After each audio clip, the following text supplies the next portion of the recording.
আমি 10 বছর দিয়ে কি করবোটা কি আমি 10 বছর দিয়ে? আমি তো বলছি আমি এই কাজের জন্য নই। দেশে আমার দেশ পরিচালনা করা আমার দায়িত্ব না, আমার কাজ না। আমি জানি না এটা কিভাবে করতে হয়। আমি যেটা জানি সেটা করি। ইউনুস, ডক্টর মোহাম্মদ ইউনুস, আপনাকে আমাদের অনুষ্ঠানে স্বাগত জানাই। আপনাকে আরো জানিয়ে রেখি, আমাদের সাথে আমাদের প্রযোজক আরাফাত এবং আমাদের যারা জার্মান কলাকুশলী আছেন তারা সবাই আপনাকে সালাম শুভেচ্ছা জানিয়েছেন। আমরা আপনাকে খুব ধন্যবাদ জানাই আমাদেরকে সময় দেওয়ার জন্য। আমিও সালাম জানাচ্ছি সবাইকে, অসংখ্য ধন্যবাদ সবাইকে, তোমার কলাকৌশলী এবং আরাফাত এবং তোমাকে এবং শ্রোতাদের সবাইকে সালাম দিচ্ছি। Thank you so much sir. আমি সরাসরি প্রশ্নে চলে আসি যে প্রফেসর ইউনুস, আপনি সাধারণত সাক্ষাৎকার দিতে চান না। অনেকে বলে থাকেন দেশি গণমাধ্যমে কথা বলতে আপনি স্বাচ্ছন্দ্য বোধ করেন না। এর কারণ হিসাবে কেউ কেউ বলেন আপনি প্রশ্নের মুখোমুখি হতে হয়তো পছন্দ করেন না, আবার কেউ কেউ বলেন কিছু না বলেও আপনি যে দুর্যোগের মধ্যে আছেন, বললে না জানি কি হতো। আপনার মন্তব্য একটু শুনতে চাই প্রফেসর ইউনুস। না, তুমি তো সবটা বলে ফেলেছো সমস্যাগুলো কি। কাজে এই হলো অবস্থা। অবস্থাটা হলো আমি বলছি দেশের কাউকে কিছু বলি এমন কথা তো নয়। বাইরে বিদেশেও যে সবাইকে যে সাদরে নিয়ে আসি তাও না, তাদেরকে অনেক শর্ত দিই আমার এই কথাগুলো লেখার ছাপানোর আগে আমাকে বলতে হবে, যাতে আবার এমন কোনো কথা শব্দ এমন থেকে না যে আমি আর বিপদের সম্মুখীন হবো। আমি শুধু বিপদ থেকে দূরে থাকার জন্য এটা করছি, কারণ আমি চারদিকে বিপদের মধ্যে আছি। কাজে কথা না বলা এটা একটা নিজেকে রক্ষা করার একটা সুবিধা আর কি, কত কম বলা যায় ততই হয়তো ঝামেলার থেকে বাঁচবো। সম্পূরক প্রশ্ন করতেই হয়, নিজেকে কতটা রক্ষা করতে পারলেন প্রফেসর ইউনুস? পারলাম না তো, এত তো খালি বাড়ছে। এখন তো বড় কঠিন অবস্থার মধ্যে পড়ে গেছি। কিছুদিন আগে হয়তো খবর পেয়েছে এই মাসের মধ্যেই যে 12 তারিখে যে ঘটনা ঘটলো, যে আমাদের অফিসের মধ্যে ঢুকে গেল লোকজন, ঢুকে বললো যে এটা আমরা এখন দখল করলাম, এখান থেকে আমরা চালাবো। এটা কি ধরনের আবদারিকতা! আমরা পুলিশের কাছে গেলাম, পুলিশ বললো যে আমরা এই ব্যাপারে কিছু করতে পারবো না। কাজে তারাও কিছু করলো না। আমরা যাবোটা কোথায়? পুলিশও কিছু করবে না, ওরাও জবর দখল করার জন্য ছুটে আসবে, আমাদের আইন কানুন কিছুই মানবে না। আর আমাদের একটা প্যানিক সৃষ্টি করলো আমাদের পুরো অফিসের মধ্যে যত লোকজন আছে, বিশেষ করে মহিলা সহকর্মী যারা আছে, তারা খুবই ভীত সন্ত্রস্ত হয়ে গেল যে কি কারবার, কি হলো এটা। কাজে সমস্যার পরিমাণ বাড়ছে, কমছে না। সমস্যা পরিমাণ বাড়ছে, কমছে না। আমি একটু পিছনে আদালতে আপনার বিরুদ্ধে রায় ঘোষণার পরে আপনি একটা প্রতিক্রিয়া দিয়েছিলেন। সেই প্রতিক্রিয়া আপনি বলেছিলেন যে বাংলাদেশের একটি কথায় আপনি এরকম বলেছেন যে বাংলাদেশের প্রতিটি নাগরিককে অন্যায়ের বিরুদ্ধে এবং গণতন্ত্র এবং মানবাধিকারের পক্ষে এক কণ্ঠে কথা বলার আহ্বান জানায়। অনেকে এইটাকে দেখছেন হচ্ছে এরকম করে যে আপনি গণতন্ত্রের পক্ষে লড়াইয়ে সামিল হতে বলছেন। প্রশ্ন কেউ করছেন, প্রশ্ন উঠছে, আপনি কি এইসব মামলা মোকদ্দমা থেকে মুক্তি পেতে এই সরকারেরই পরিবর্তন চাইছেন? খালেদ, তুমি কি গণতন্ত্রের বিরুদ্ধে নাকি? হঠাৎ এটা নিয়ে তো চিন্তিত। আমি গণতন্ত্রের কথা বললাম আমার জন্য, তুমি তো বলে তুমি বলবে যে আমিও তো আছি, কাজে আমাকে পৃথকভাবে বলতে হচ্ছে কেন? আমরা সেটাই বলতেছি। কাজে আমরা কেউ গণতন্ত্রের বিপক্ষে না, সবাইকে স্মরণ করিয়ে দেওয়া যে আমরা সবাই গণতন্ত্রের পক্ষে, মানবাধিকারের পক্ষে, আমরা ন্যায় নীতির পক্ষে, রুল অফ লর পক্ষে। এগুলো না থাকলে জাতি হিসেবে আমরা টিকে থাকবো না। তো কাজে যখনই মনে হচ্ছে যেগুলো এখন ফরেন ওয়ার্ডস হয়ে গেছে, তাতে মনে হবে যে আমাদের সমাজ হিসেবে আমাদের দায়িত্ববোধ অনেক বেড়ে গেল। এগুলোকে প্রতিষ্ঠিত করা, সোচ্চার করা, মুখ ফুটে বলা, এটা সবাইকে বলতে হবে, মুখ ফুটে বলতে হবে। আমার বিরুদ্ধে অভিযোগ হলে আমি বলছি না বলে, আপনি বলছেন না কেন? একবার বলে এখন তোমার প্রশ্নের সম্মুখীন হয়ে গেলাম। অনেকে বলছে না, আপনি তো শতবার শতমুখে গণতন্ত্রের কথাই বলবেন, আমাদের সবারই বলা উচিত। কিন্তু প্রশ্নটা এমন ভাবে তোলা হচ্ছে যে আপনি আসলে আপনার রায় ঘোষণার পর আপনি বলছেন গণতন্ত্রের কথা, মানবাধিকারের কথা। অনেকে বলছেন যে এই কথা কি আসলে যেহেতু ব্যাপারটা আপনার উপরে আসলো তখনই আপনি আসলে বললেন কিনা, নাকি আপনি আসলে বলতে চান না, আপনি আগে যেরকম বলছেন। হতে পারে, মুখ যখন বন্ধ থাকে কোনো কথাই বলা হয় না। এখন যখন মুখ খোলার সুযোগ হয়েছে, সামনে ক্যামেরা নিয়ে দাঁড়িয়ে আছে, মাইক্রোফোন দিয়ে দাঁড়িয়ে আছে, কথা বলছি, কাজে মনের কথাটা বললাম আর কি। যেটা মনে ছিল বলা হচ্ছিল না সেটা বললাম। এটা আমার ধারণা এটা সবারই মনের কথা, সেটাকে প্রকাশ করা। তারাও তারাও চায় যে তারা বলুক, আমি বললে তাদেরও মনে সাহস আসে যে উনি বলছেন যখন আমরাও বলতে পারবো। প্রফেসর ইউনূস, আপনি যখন বলছেনই তখন আমি এই কথাটা কি একটু ইলাবোরেশন আপনার কাছ থেকে আশা করতে পারি, যে আপনি যখন বলছেন যে গণতন্ত্র মানবাধিকারের পক্ষে এক কণ্ঠে কথা বলার আহ্বান আপনি জানাচ্ছেন, আপনার কাছে কি মনে হচ্ছে যে গণতন্ত্র মানবাধিকারের পক্ষে এখন বহু পক্ষ বহু কণ্ঠ, এটা আসলে এক কণ্ঠে কেউ বলতে পারছে না বা সাহস পাচ্ছে না বা বলছে না, এরকম আপনার মনে হচ্ছে কিনা? আমার মনে হচ্ছে তাই, কারণ বলতে পারছে না তো, মুখ খুলে সব গণতন্ত্রের কথা বলতে পারছে না, কাজে সেটা বলা, এক বাক্যে বলা, পরিষ্কার কণ্ঠে বলা, এটা আমাদের সবার দায়িত্ব, তো জাতীয় দায়িত্ব এটা, যে না হলে গণতন্ত্র বলে কিছু থাকবে না আমাদের জন্য। আদৌ গণতন্ত্র বলে কিছু থাকবে না। একটা প্রশ্ন করি যে বর্তমান সরকার আরো স্পেসিফিক ভাবে বললে, প্রধানমন্ত্রী শেখ হাসিনা স্পষ্টতই আপনাকে অপছন্দ করেন, অনেক কিছুর জন্য আপনাকে দায়ী করেন, পদ্মা সেতু এবং এই সেই। এর কারণ কি বলে আপনি মনে করেন? আপনাকে কি তিনি তার প্রতিদ্বন্দ্বী মনে করেন, নাকি সত্যি তার কাছে এমন কোনো তথ্য রয়েছে যে আপনার বিশাল কোনো রাজনৈতিক অভিলাষ রয়েছে? আপনি কি রাজনৈতিকভাবে তার প্রতিদ্বন্দ্বী হয়ে উঠছেন বলে তিনি আপনাকে অপছন্দ করছেন, না কি কারণে, আপনার কি মনে হয়? আমার মনে হয় উনি মনে করেন যে আমি দেশের সর্বোচ্চ ডাকু, সন্ত্রাসী, কিংবা আমি অপরাধী, আমি সেরা চোর, এই জাতীয় জিনিস মনে করেন। কাজে সেগুলো ব্যাখ্যা করেন উনি তার মুখে। উনি বলেন যে আমি সুদখোর, আমি ঘুষখোর, আমি সব এমন সব কটু শব্দ ব্যবহার করেন, যাতে মনে হয় যে আমার সম্বন্ধে তার ধারণা খুবই খারাপ। কিন্তু এইটা তো এরকম ছিল না।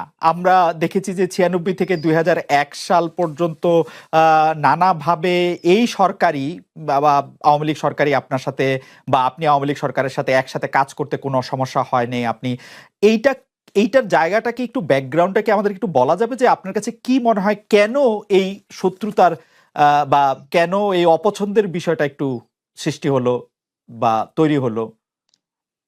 যেই হোক, এটা আমার তরফ থেকে হয়নি। আমি তাকে যথাযথ শ্রদ্ধা করে নিয়ে গেছিলাম আমাদের মাইক্রো ক্রেডিট সামিটে ওয়াশিংটন ডিসিতে। আমাদের প্রধান অতিথি করে নিয়ে গেছি, সবাই সম্মান করেছে। কারণ এই মাইক্রো ক্রেডিটটা তখন পৃথিবীর সামনে আসছে, বড় আকারে আসছে, এবং এটা বাংলাদেশের অবদান হিসেবে সবাই স্বীকৃতি দিচ্ছে। ওয়াশিংটনে দুনিয়ার সেরা যারা সবাই উপস্থিত ছিলেন, তার মধ্যে আমরা ওনাকে নিয়ে গেছিলাম এই জন্য যে বাংলাদেশের পক্ষ থেকে এই গৌরবটা যেন তিনি আমাদের পক্ষ হয়ে গ্রহণ করেন। উনিও রাজি হয়েছেন, উনিও গেছেন, করেছেন। কাজে এটা স্বাভাবিকভাবে এই সম্পর্ক থেকে যাওয়ার কথা ছিল, কিন্তু কি কারণে এটা ঘাটতি হতে আরম্ভ করলো বুঝতে পারলাম না। কিছুদিন পর থেকেই ওনার আচরণ এবং তার শব্দ পরিবর্তন হতে আরম্ভ করলো। এমন পরিবর্তন হলো, এখন আমাকে চোট বদমাইশ ছাড়া আর কোনো বিষয়ে উনি মনে করেন বলে মনে হয় না আমার কাছে। আসলে এটা নিয়ে কথা বলাটা একটু বিব্রতকরই, কিন্তু কেউ কেউ এটা বলে থাকেন যে বিশেষ করে যে ২০০৭ সালে যে 111 এর সরকার আমরা যাকে বলি, তাদের যে বিরাজনীতিকরণের একটি চেষ্টা, সেই চেষ্টার মধ্যে আপনার অংশগ্রহণ আছে কিনা? যদিও বারবার বলা হয় যে আপনি আসলে সেই ক্ষমতাটা দখল করতে চেয়েছিলেন, অথচ আমরা উল্টা শুনেছি, আপনার মুখেও শুনেছি, যারা ওই সময় কুশলভ ছিলেন তাদের মুখেও শুনেছি যে আপনাকে আসলে অফার করা হলো, আপনি সেটি ফিরিয়ে দিয়েছিলেন।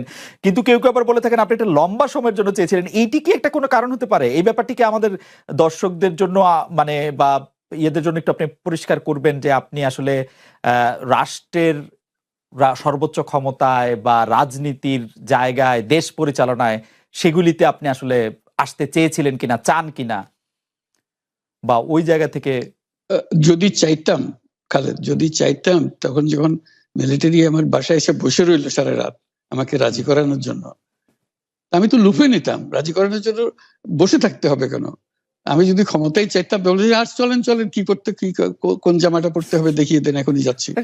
আমি তো সেটা করিনি, তাদের সঙ্গে তর্ক করেছি, সারা রাত ধরে তর্ক করেছে যে না ভাই, আমাকে দিয়েন না, আমি এই কাজের উপযুক্ত না, আপনারা অন্য লোক খোঁজেন। তারা আমার উপরে মন ঠিক করে ফেলেছে আমাকে নিতে হবে। আমি বারে বারে বলতেছি তাদেরকে, তো তারা নিরাশ হয়ে ফিরে গেল, বললো যে সকালবেলায় আবার আসবো, সকালবেলায় আসলে তখন আপনি আমাদেরকে বলেন যে রাজি আছেন। আমি বললাম না, সকালবেলা আসলে একই কথা পাবেন, কারণ আমি তো এটা এমন কিছু না যে মনের মধ্যে সন্দেহ রেখে, দ্বন্দ্ব রেখে আপনাদেরকে বলছি, অত্যন্ত পরিষ্কার ভাবে আপনাদের কাছে বলছি। ঠিক আছে, তা না হলে তো আমি সঙ্গে সঙ্গেই রাজি হয়ে যেতাম। কে ছাড়ে? আপনাকে দেশের পুরো সরকারের প্রধান হবার জন্য আহ্বান জানাচ্ছে, বাংলাদেশে এরকম কয়জন মানুষ আছে বলে যে না আমি এই দায়িত্ব গ্রহণ করব না? আমি তো করলাম সেটা, এখন আমার নামে বলা হচ্ছে 10 বছর চেয়ে। আমি বছর নিয়ে তো প্রশ্নই উঠে না। প্রশ্ন হচ্ছে আগামীকাল সকালবেলা আপনি শপথ গ্রহণ করবেন, এই কথা। আমি বলছি না, করবো না। তারপরে এরপরে তো কয় বছর কয় কাণ্ড। আমি 10 বছর দিয়ে কি করবোটা কি? আমি 10 বছর দিয়ে, আমি তো বলছি আমি এই কাজের জন্য নই। দেশে আমার দেশ পরিচালনা করা আমার দায়িত্ব না, আমার কাজ না। আমি জানি না এটা কিভাবে করতে হয়। আমি যেটা জানি সেটা করি। Make sense. আপনার মেয়ে মনিকা ইউনুস সম্প্রতি একটি সাক্ষাৎকার দিয়েছেন সিএনএন-এ। সেখানে আমি তাকে একটু যদি অনুবাদ করি তাহলে সেরকম পড়তে পারবো, যে আমি তাকে উদ্ধৃত করছি যে কোনো এক সময় প্রধানমন্ত্রী শেখ হাসিনা ও ডক্টর ইউনুস একসঙ্গে কাজ করেছেন। আমি আশা করি সেই সময়টা আবার ফিরে আসুক, শুধু গ্রামীণ কিংবা সংশ্লিষ্ট সব প্রতিষ্ঠানগুলোর ভালোর জন্যই নয়। যদি তারা আবারও একসঙ্গে কাজ করেন তাহলে সেটা চমৎকার হবে।